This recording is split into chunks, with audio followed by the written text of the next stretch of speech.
Good morning! Pagkagising ko nga sa umaga ay ito na agad ang ginagawa ko. Isa nga pala ito sa mga routine ko tuwing gigising sa umaga.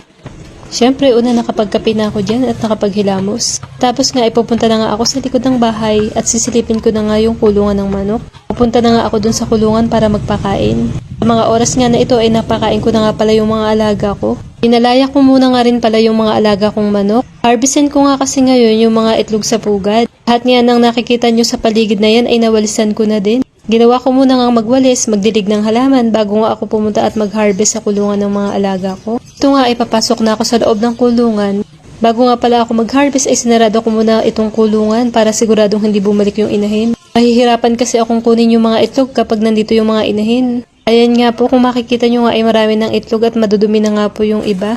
Meron kasing mga maliliit na sisiw at pupunta nga diyan ginagawang CR itong mga itlog. Kaya naisip ko na nga ring harvestin muna yung mga itlog. Isa masayang pa nga.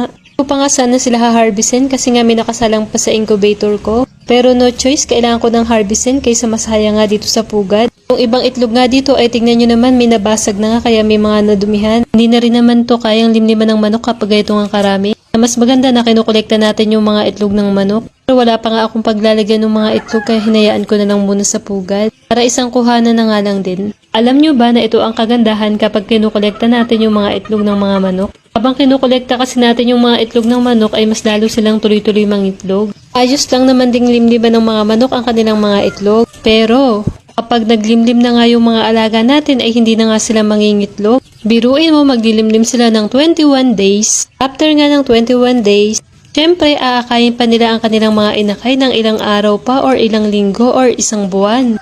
O diba matagal-tagal pa ulit bago siya mangitlog? Kaya ito ang kagandahan kapag kinukolekta natin yung mga itlog ng mga alaga natin. Kaya mas maganda na kinukolekta na lang natin yung mga itlog kung kaya naman nating ilagay sa incubator. Para nga tuloy-tuloy ang kanilang pangingitlog. Siyempre, hindi naman lahat to mailalagay sa incubator at pinipili ko nga lang din yung pupwede. Dahil yung iba nga ay napapakinabangan ko naman pang ulam sa bahay. O yung iba ay naibibigay ko nga sa aking mga kapatid.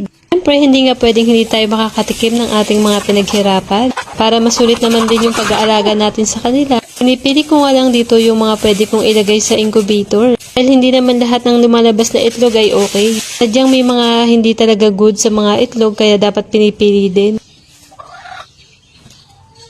Pagkakuha ko pa nga lang ng mga itlog sa pugad, agad ko na nga pinalitan yung mga dahon sa pugad. At syempre, mangingitlog na naman nga sila kaya kinuha ko na rin tong mga itlog at iuwi ko na nga sa bahay.